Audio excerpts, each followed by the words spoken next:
Hey guys, we're back doing another Play and Explain. This time we are playing 200 Zoom. Decided to play a bit lower this video because we've had a decent amount of applications to the CFP for players at this stake.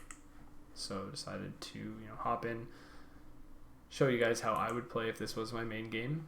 And as I've mentioned in the past, if you are currently playing cash games of any stake, I would definitely encourage you to apply to the CFP. You'll find the link in the description to this video, and it's run by myself and 3 other head coaches who were all playing. This guy's super tight, but I have ace king, so good luck us. I don't really want to flat here and allow this player to realize free equity, and I have ace king. So I don't expect this guy to have a ton of bluffs, but and this flop, I'm going to either bet call or bet shove. Could honestly just shove flop. Actually, I think that's probably best.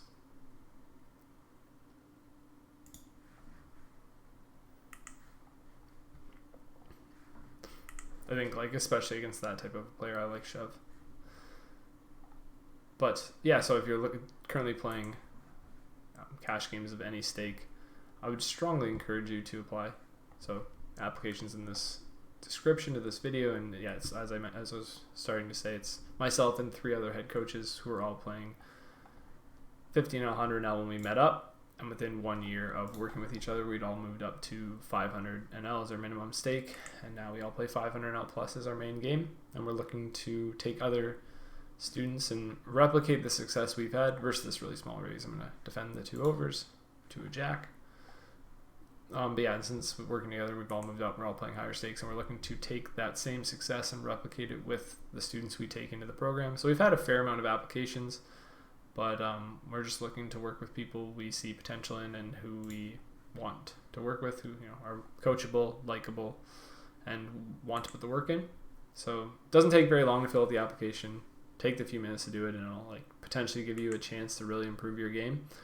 Our students that have been working with us have moved up, say average contract length so far has been say about 3 months, and in those 3 months most students have moved up about 1.5 stakes, and on top of that, the average is 1.5 stakes, and on top of that, a lot of people who have joined the program have already reached their 12-month goal, having only been in the program for 3 to 4 months. So we've had some pretty good success so far. It's tough to get good at poker on your own. Very tough to get very good at poker on your own. So if you want to improve, if you're tired of just grinding out the stake you're currently at, if it seems difficult to move up, take the time to fill out the application. In addition to that, just some free content for you, free giveaway. If you follow me on Instagram, Poker with Riske for that as well, you can see all of my socials in the bottom right.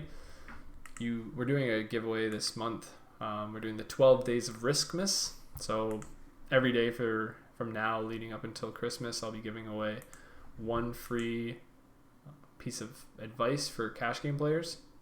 Various tips from strategy to mental game to just your outlook in poker as a whole.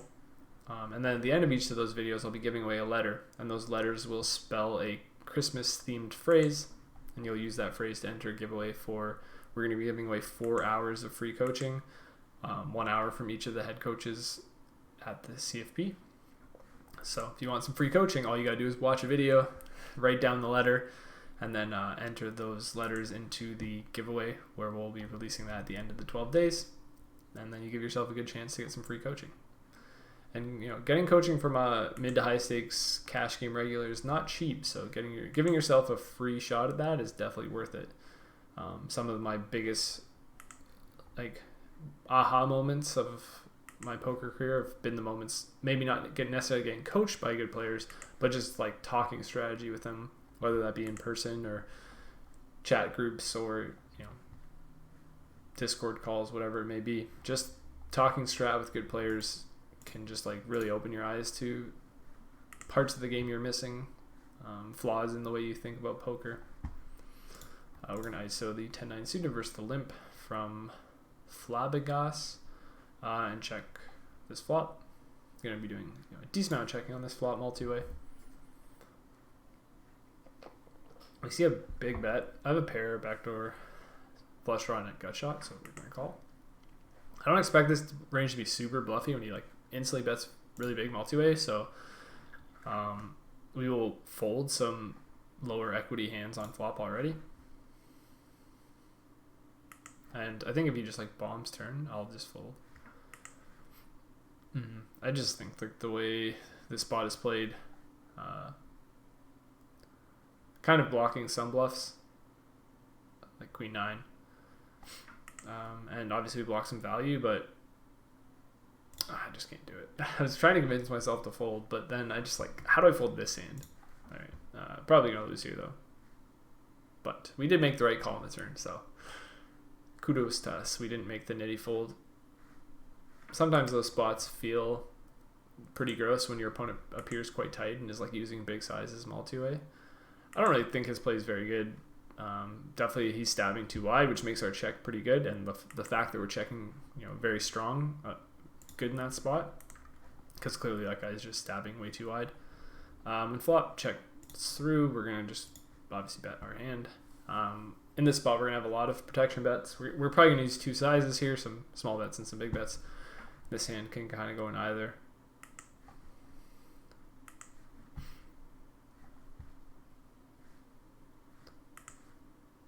So we'll just now try and focus. Now that we've kind of got those plugs out of the way, we'll just try and focus on the poker for the next little while.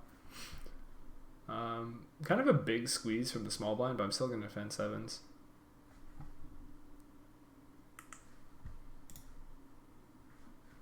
And call most sizings on this flop. Should mainly be a small bet size on this flop. Yeah, don't see a ton of benefits to a bigger size here. So definitely calling. Turn's interesting. This actually is going to be one of our bluffs, I think. Kind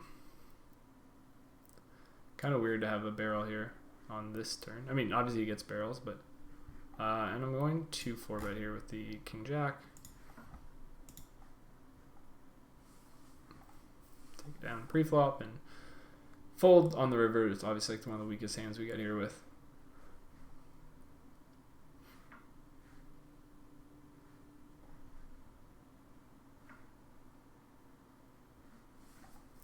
I'm still going to have tons of flushes. Like if I have an ace-high flush on the turn, I'm going to do a bunch of calling.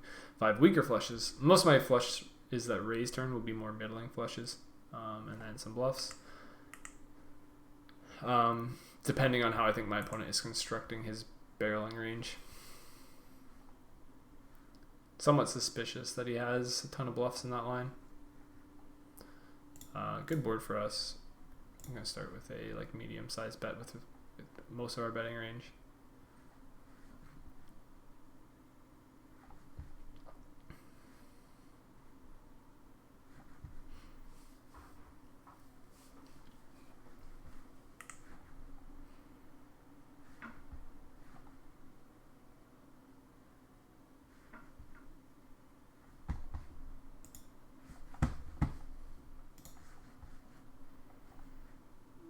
Gonna squeeze here.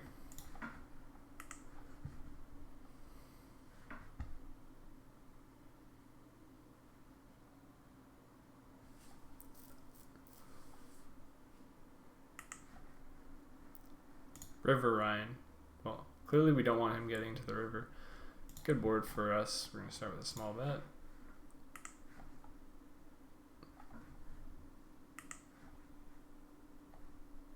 Probably going to use this as a double barrel, potentially a triple barrel, so good luck us.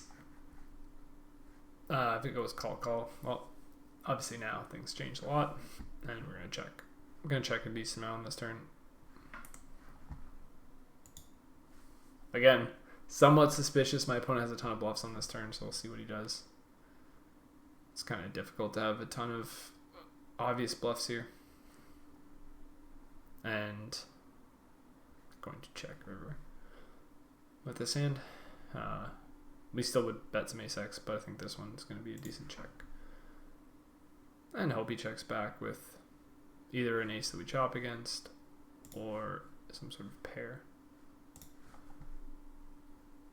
But versus the bet, not happy. I'm going to call. Yeah, I think he has tons of misdraws, and size is too small to fold too. Versus a really big size, I'm actually just gonna fold. This player's very tight and is bombing that flop. So we don't have to defend everything. Obviously, we're supposed to defend most of our pairs, but eights with no heart against that player versus that size, I think it's fine to make kind of a tighter fold. But you're not really supposed to fold over pairs in 3-bet pots.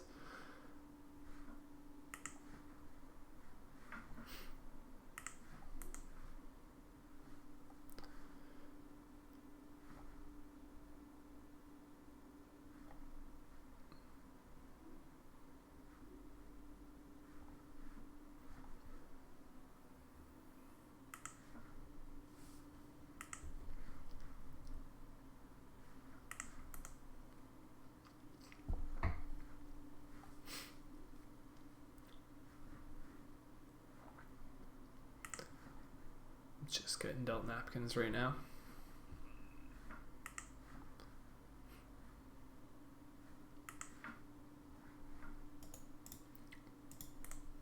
A lot of sub 100 big blind stacks in the pool right now, which is usually a good sign.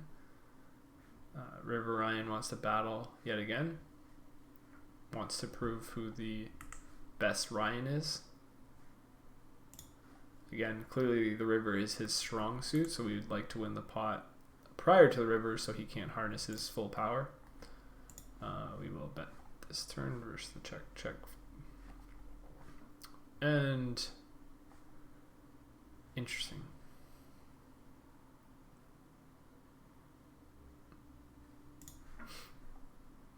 I actually might overbet here. If they're gonna have like 10-9, it's gonna need to be like 10-9 of hearts. Obviously, if they have 2 pair, they're never folding. But I think they might just like lead some 2 pairs on this run out. So I think it's a pretty good spot to go for a big bet.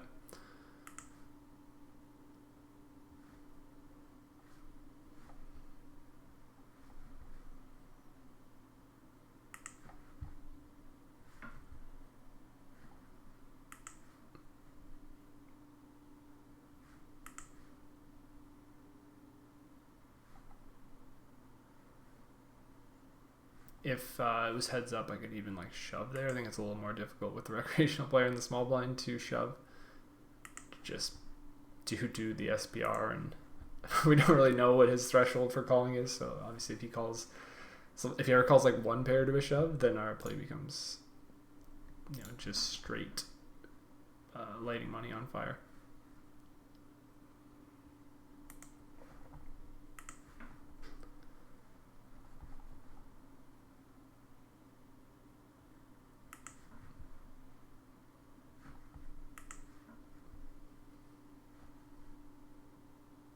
Think like usually someone has an ace by the river though, so a lot of our bluffs will want to be bigger because our value bet threshold will be a bit higher anyways, so therefore when we're bluffing we're going to want to also mirror our betting range, and our betting range doesn't have to be that size exclusively, but we will have hands that fit that size. So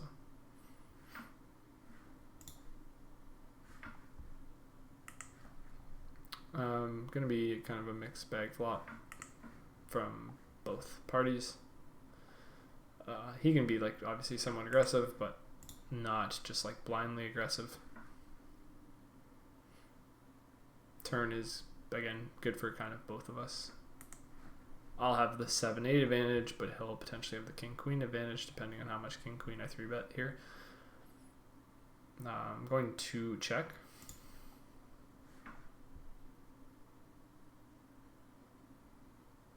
And then have a decision on the river versus check. And, I mean, obviously flush completes, but I think this hand's just a bit too strong to fold in this line. And that's part of the reason. I think our opponent will obviously find bluffs, and we kind of check turn in part to give ourselves the ability to have calls on runouts like this.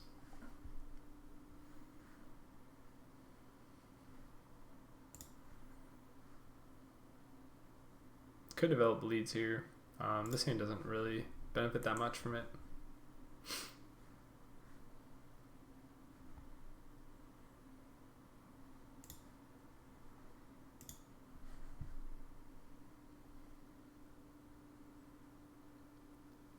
somewhat exploitative lead size, or just lead strategy as a whole. And kind of basically when I make this play, I'm relying on my opponent not raising enough, so could just not be a good play here. I mean, this is not a play I would make against someone who I know is competent. I would just have a more balanced checking and betting strategy. But against people, again, I don't really know the players of these stakes. I'm not sure who's good reg or just like break even reg, or who's just not even a reg at all. So I just have to make decisions based on the small samples I have of them. Obviously a very good board for us. Start with a small bet. Could even go smaller in actuality on this flop. Just very difficult for my opponent to defend appropriately on King, King, 7 rainbow. We do get raised.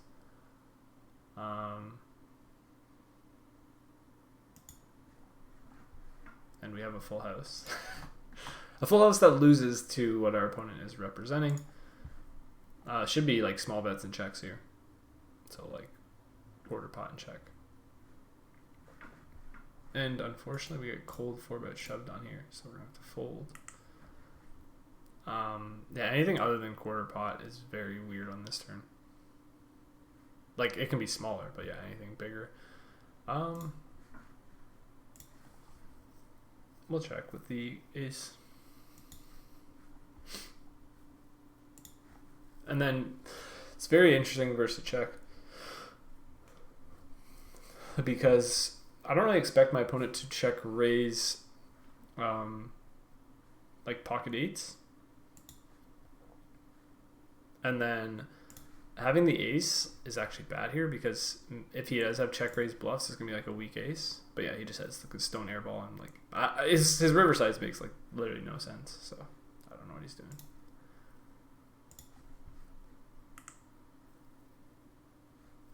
I don't even know how effective that is as a bluff. Like, I don't really know what he's targeting with that size. It just kind of feels like those spots where he's like, well, I have 9 high and I want to bluff, but like, I don't want to bluff bigger than this.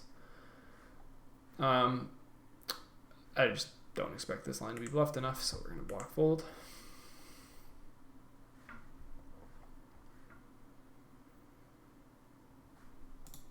I think his flop check raise that he have. Yeah, his flop check raise is actually fine. And the small size is good too.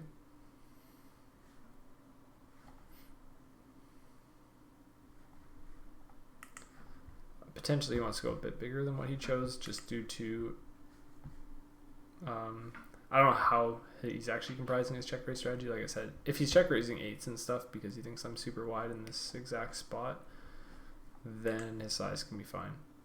If he's more polar and has like this type of hand in, say, King X, then he'd rather use a bigger size.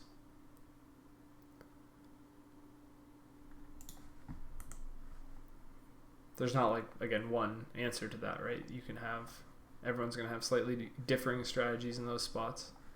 There's not like one, depending on the parameters you give to pile, there's like, an output that's correct and incorrect, but then as soon as you change those parameters, those change. Here, we're just going to fold when like he randomly limp 4-bets from MP.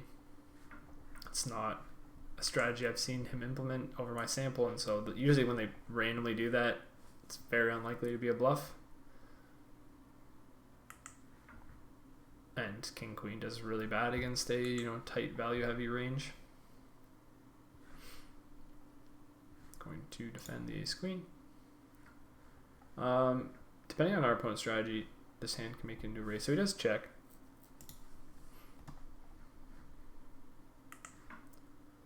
I think we want to start with a bet ourselves. And we see the snap fold.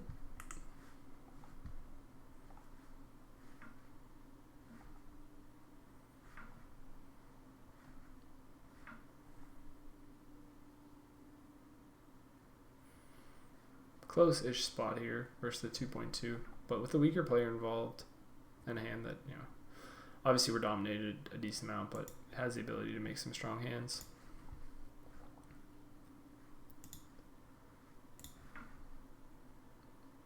Pretty good flop for our range.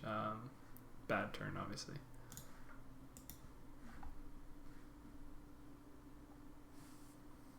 we obviously have the pretty huge 4x advantage in this spot, but with the hand this week, there's not much to do multi-way. I could run some crazy bluff, but it doesn't seem great when you're literally drawing to no equity over 2 streets. Obviously a very loose open, but again, our opponent has been quite tight. So expecting a bit of overfolding. Again, very loose c-bet, but similar things apply on flop.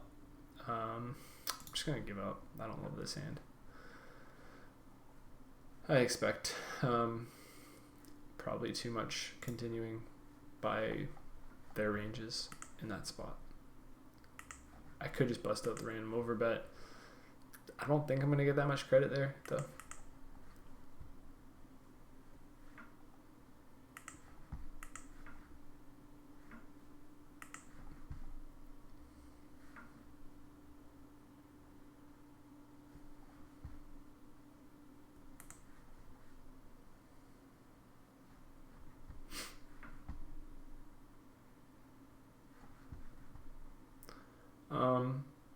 Spots again, somewhat interesting. I don't expect a ton of auto folds on flop, but I'm still gonna bet this hand. Use it as a barrel on a variety of turns. It's nice having the 5 of clubs. We just get like slightly more folds. Now this combo. I'm going to double barrel, and we have a very weak draw, so this is kind of a good one to bet fold with. We don't have to, pure check this turn. And unblocking his call folds. I don't love this card, but I think overall it's okay to have this hand. Like, he's going to have a bunch of 7-6, 9-10, 8-6, all those type of hands. So, but this is like pretty wide. Like, this is a bad card to bluff with, I will just admit. So this relies on our opponent folding. If he calls, say, 10-9, any of those type of hands, then this play starts being really bad. But he folded, so we'll just say it was good. But definitely an overbluff from us. But we're just kind of challenging our opponents at these stakes to call down appropriately in spots where we still have value. We still have, like, we're not full of it. We will have good hands in that line. I'm gonna fold the 4-9 suited.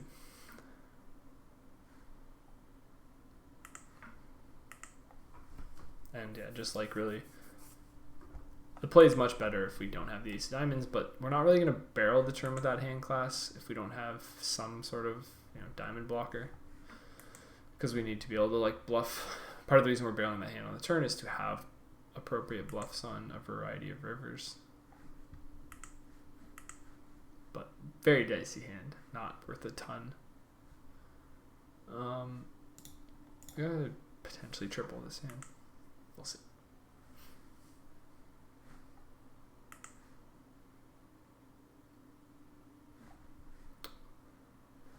Now without a diamond, it's kind of hard. This hand becomes like kind of bad to barrel turn with, and now we're just gonna give up. I'm expecting enough folds on this run out, and we win somehow. He had 10-6.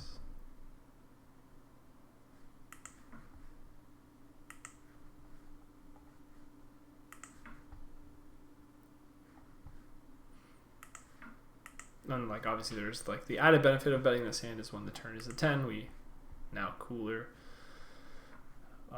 off his 10x in a slightly bigger pot.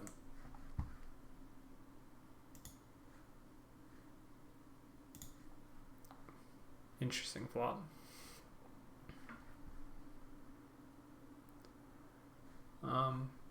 Versus this opponent, the size is like kind of small, but he's also kind of tight, so I'm gonna fold this combo.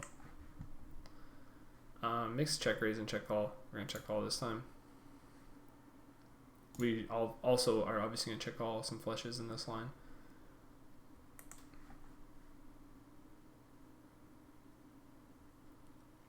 now some of the straights complete. We have like our worst showdown hand basically that gets here, so we're going to use it as the big bet. We can do this now with, when he checks turn, we can do this with all of our straights that complete on this run out. Even like a hand like ace jack with ace of hearts can get in that line. But pretty decent hand to use is like our big bet bluff, because we don't have to bluff that many ace high in that line. So then after that we have to find the next hand class up, and that's going to be king high on that run out. And then we decide, do we want to bluff those or check them? I think in that spot with the king of hearts, due to how our range looks in that spot, like I said, we're going to have tons of flushes. Like the low flushes are going to just call versus small size. We're going to trap some of our nut flushes as well, at least one street. Even versus the small size, like, you know, we are going to mainly raise, but we will have some flushes in that line, and then we have some bluffs, and that seems like one of our best bluffing candidates to fit in there. I'm going to mix bet and check here. So we're going to check this time. If I knew this guy was a recreational player who just like check folds too much, we could obviously just start stabbing flop with like this hand always, because they probably check fold too much and don't check raise enough. And then versus this line, we're going to raise.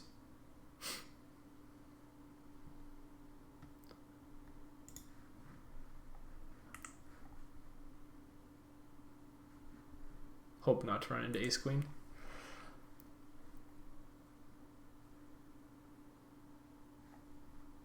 And we unblock all two pairs, and so I'm just going to bet fold river.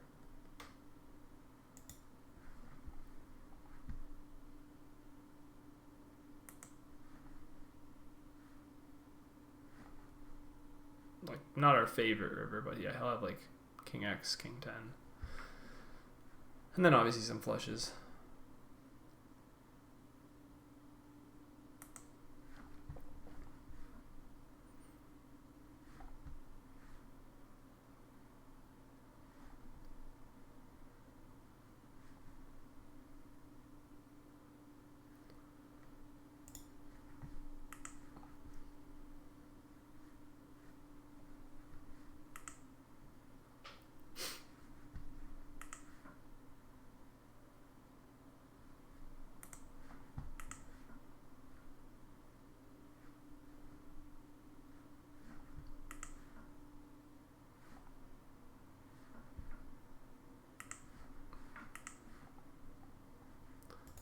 The king and the king is a good hand.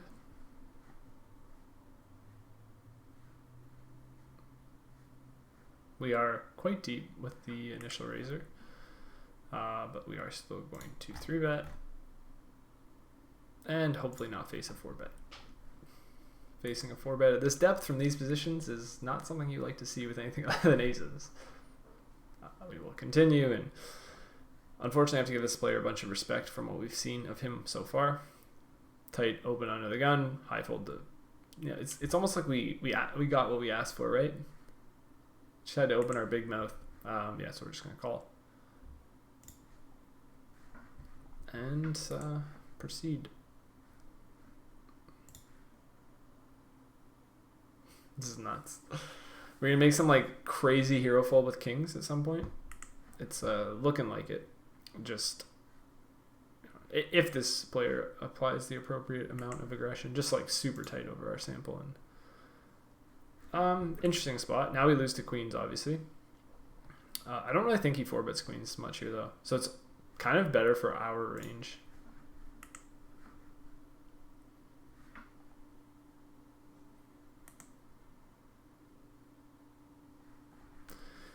He does check, and I'm just gonna go with like a big bet. If he has aces, that's how it goes. But we have kings, and we only really lose to aces, so.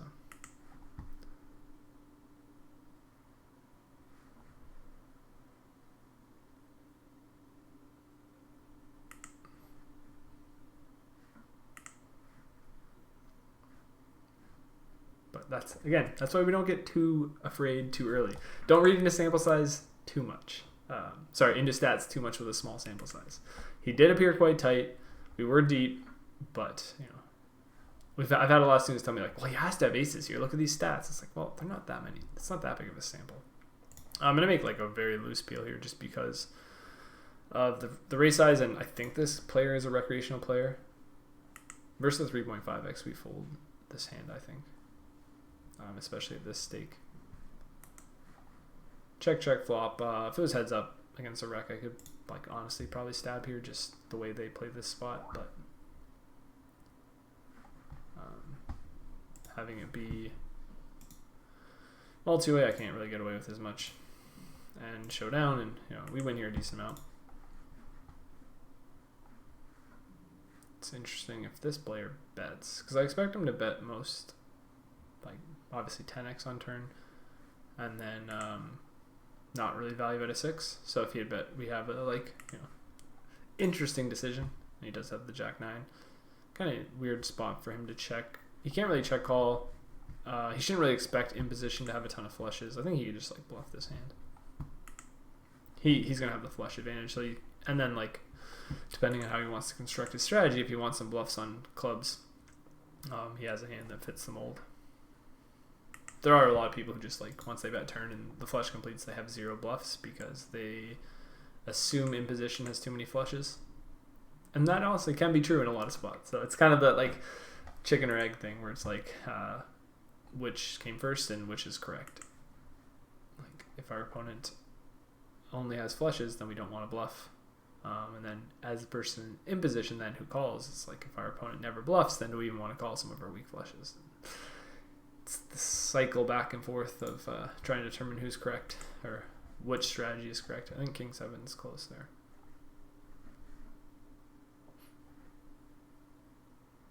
And it's like our worst pair. Doesn't ever turn anything. It's our weakest pair that turns a little bit. Like even 7s is slightly better because on a 6 or a 5 we at least turn a gutter. Whereas 8s is... This is a very weak table from what I see, so I would not normally open this. But not much 3-betting, 2 recreational players. But this is this is why ranges are a thing. I think that still this is fine. It's not an open, but I would open 10-9 suited obviously, so going one notch wider at this table I think is perfectly fine.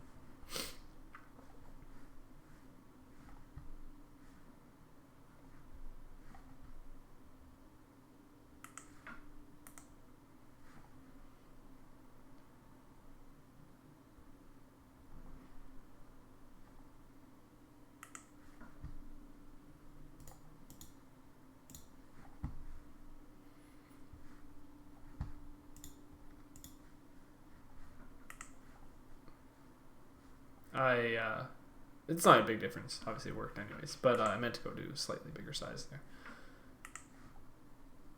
I forgot that I'm going to 2.45, so when I mouse wheel up from there, it just goes to 2.5 rather than 3.5.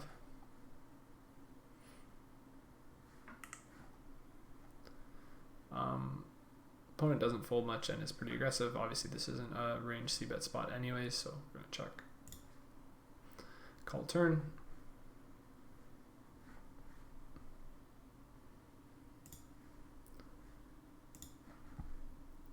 And potentially bluff some rivers.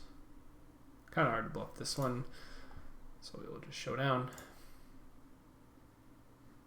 Especially if our opponent is checking this strong of a hand. Kind of free rolling here.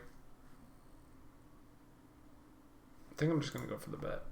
I just think with this hand, the way that spot plays, people don't find that like enough check down bluffs there.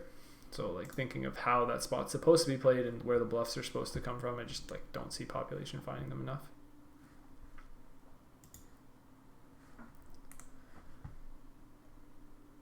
We do get to be pretty aggressive on this flop, but definitely not with this type of hand. Okay, I don't know what just happened. Did he just auto fold turn? Yep. He just, I guess his sample on me must be that I'm like always stabbing in those spots, so he just assumed, well, he's going to stab at some point and my hand is so bad that I'm out of here. So yeah, I guess that's fine. I didn't even know that was an option on stars though, to just like fold out of turn to no action. Like I hadn't bet, so he literally folded just on the turn, just open folded. All right, I'm gonna wrap up this session with these last few hands. As I mentioned at the start of the video, make sure to follow me on Instagram. We're doing that free giveaway this month, giving away 12 free tips for the 12 tips of Riskmas. And then on top of that, we are going to be giving away coaching at the end of it. So nice little giveaway, very easy to enter. And then also make sure if you're a current cash game player looking to get better, all right, we are going to be blasting off on this turn.